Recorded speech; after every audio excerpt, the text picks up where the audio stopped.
Hello everyone and welcome to today's major markets update for Monday, May 2nd, 2022. I hope you all had a great weekend.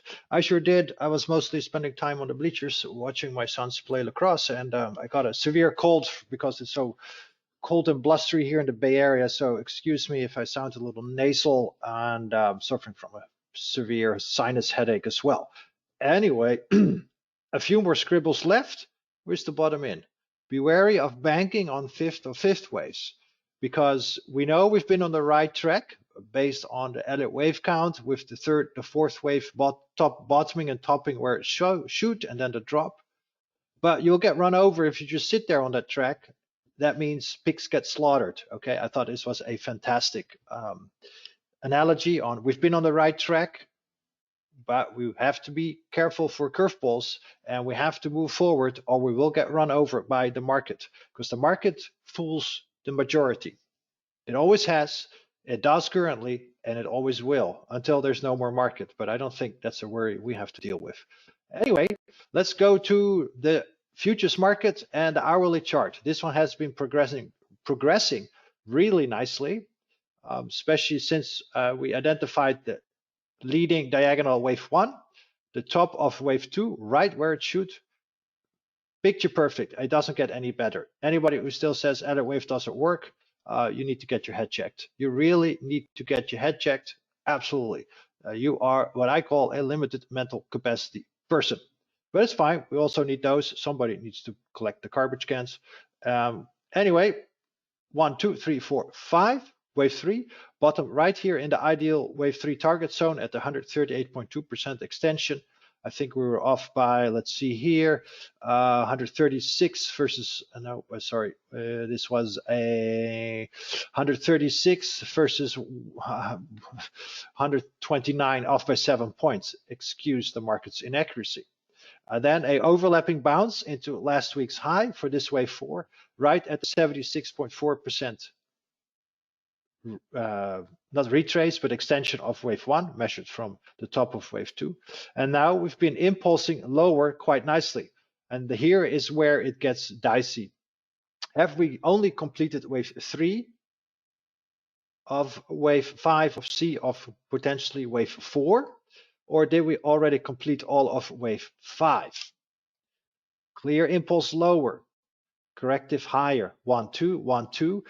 This is going to be a little bit difficult to interpret, this price action here. Where's the 3? Where's the 4? I prefer one little step lower, but of course above last week's high, and the low is in place. And I will already start to get warned here, okay? First warning for the bulls is of course going to be bears here, right here.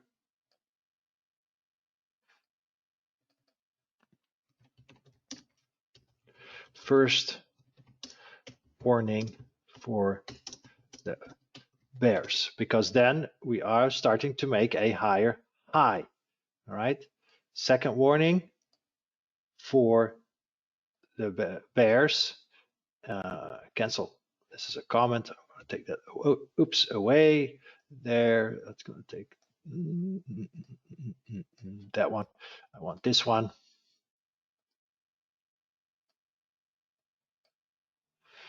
Right there.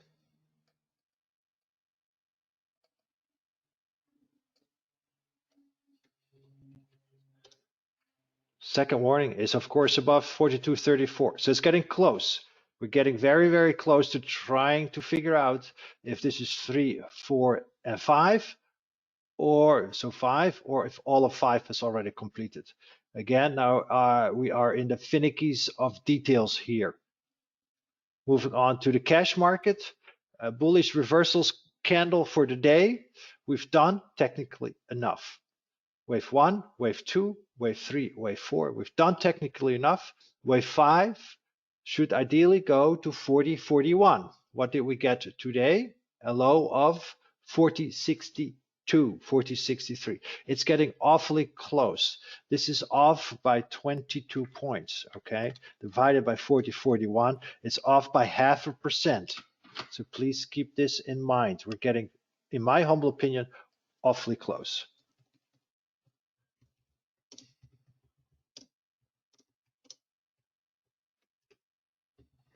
So now might not be the good time anymore to consider shorting the market. I'm sure most people will now finally consider shorting the market. I wouldn't. I think the whole idea of shorting the market and inverse ETFs was already over last week. My trading alert system already got kicked out the short term here at the top of wave 4. We got some nice gains from here, clocked or locked in most of the gains, stopped out here. Why is this? Besides the fact that then the trend has, of course, changed to short term up, we're talking very short term, we have the potential that all of wave 3 had completed and we're going to go bounce much higher. And only the intermediate term is still in my inverse ETF positions, but we already sold half of those inverse ETF positions on a weekly time frame on Friday and set the stops at entry, which is, I believe, somewhere here. So we're done in that sense with another winning trade. Super easy. So anyway, I didn't save it. Off by 0.5%. We're getting really in the finest margins of errors. Let's look at the NASDAQ 100. NASDAQ 100 has now completed 13 waves lower. I apologize, I mislabeled one wave on Friday in my haste. That is, I forgot to label this uptrend here as 4. I labeled this up day here as 4. But now we have 1, 2, 3, 4, 5, 6, 7, 8, 9, 10, 11, 12, 13 patterns. That is enough for a impulse. I don't care about any of the exact wave counts. So this is not necessarily wave 3. We're just counting updates as corrective because this has been in a downtrend. Now, some people thought the NASDAQ 100 had to bottom at 12,185. No, not at all. That is the maximum length this fifth wave could take, because wave 3 here was a bit short, but it is what it is. And now we're simply going to see if we get back above last Thursday's high, odds really start to increase that this potential wave 4 is completed. But remember, after 3 waves lower, expect at least 3 waves back up. 3 waves lower, meaning for, of course, the S&P 500, wave A here, wave B, and wave C. This can morph into, as I said on Friday, a triangle or a flat. It's very possible, okay, that this is going to be a massive long correction. Same here, we have A, B, C. So that completes 3 waves lower. So after 3 waves lower, expect at the minimum 3 waves back up. So the minimum upside target, in my humble opinion, will be somewhere in the 15,000s. But I need a little more price data to confirm this. We're getting very, very close once again to a bottom. As I said here for the futures market, was this all of 3, a 4, and a 5? Or has all of 5 completed? As you can see here, we got very close, a low here, very, very close to the ideal wave 5 or 5 targets. So this could be the proverbial curveball. We just don't really get there where we want to be. Okay. Now, how is this then going to fill in? As I said, after 3 waves lower, expect at the minimum 3 waves back up. Maro or something on Twitter still thinks we need another leg lower, the A, the B, and the C. Honestly, at some point, bears enough is enough. So this is not my preferred point of view. A lot of people have early May as the turning point for the market. If we looked at sentiment last week, it doesn't get any more bearish than this. But we keep our eyes open. As I said, we can bounce back to for the NASDAQ 100 as high as 15,300. Very, very possible. Not so sure about this. This is possible. We'll keep an eye open for it. That would be quite the double complex correction. A, B, C. We did 5 waves lower. 1, 2, 3, 4, 5. 1, 2, 3, 4, 5. We've done technically enough. Okay. Also for the NASDAQ, we've done technically enough to consider this correction completed. Over the weekend, by the way, I tweeted. I just wanted to put some things in perspective. I think it's very good to keep that perspective. Okay. What is that perspective? Well, to put this last 4 to 6 months into perspective that we've had is that we, let's see here. Sorry, no, can't add that. Sorry. Is we've had a correction for 4 to 6 months so far, remember the Dow Jones, the S&P 500, and the NASDAQ have been around for 126, 99, and 51 years.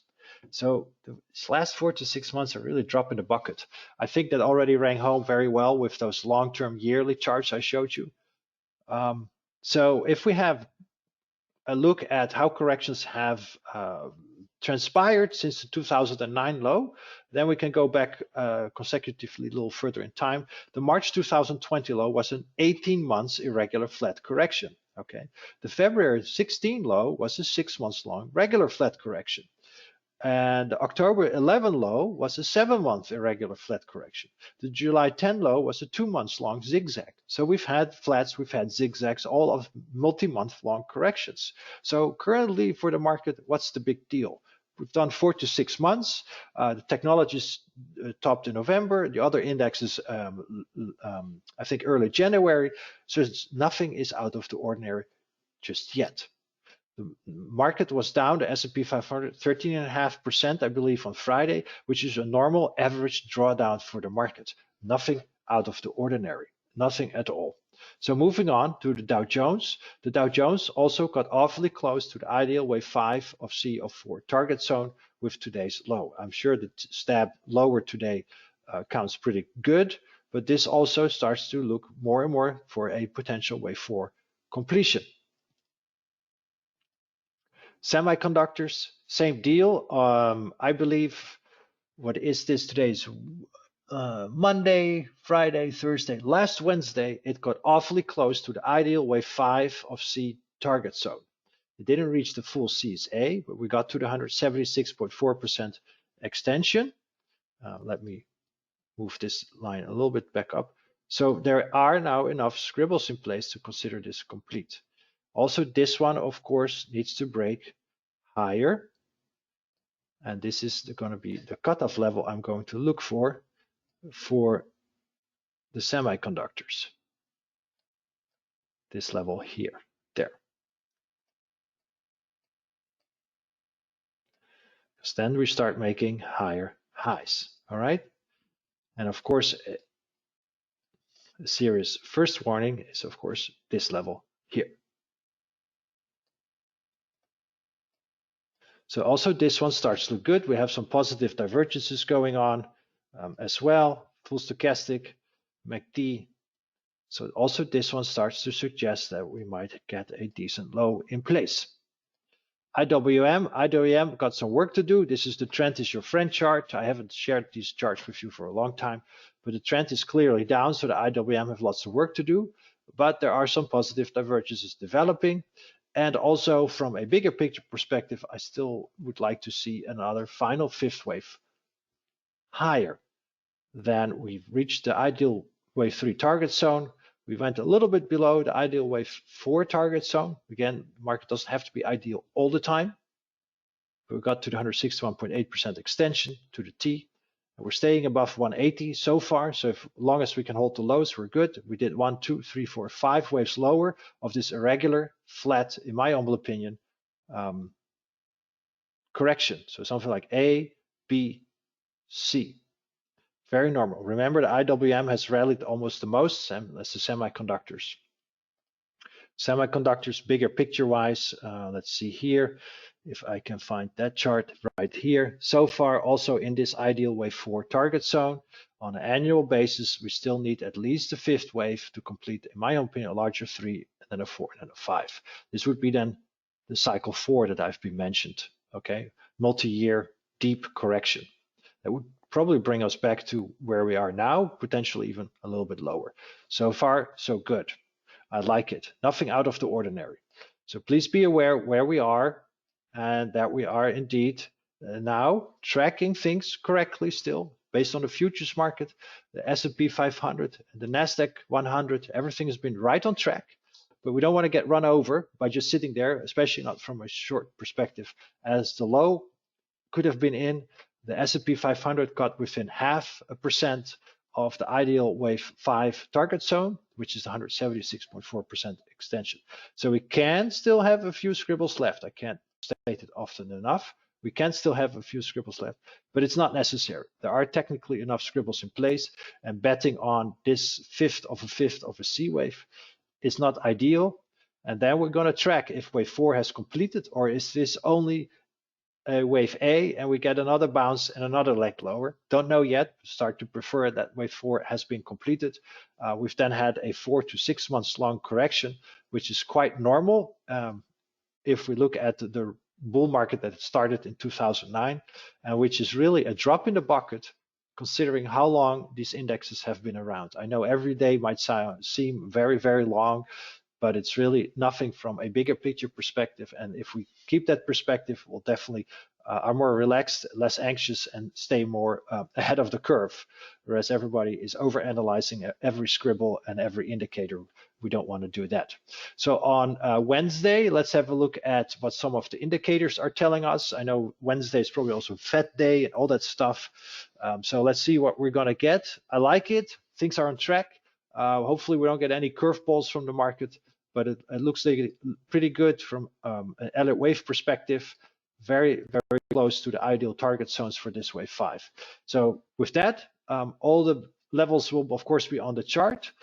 We get a bigger bounce underway. We have our cutoff levels to watch, which will tell us that the bigger bounce potentially, and hopefully the new bull leg to 5,500, 6,000, and 18,000 on the NASDAQ 100 and S&P 500 are underway. All right. With that, thank you so much for listening. Take care, trade safe. See you all on Wednesday. Bye.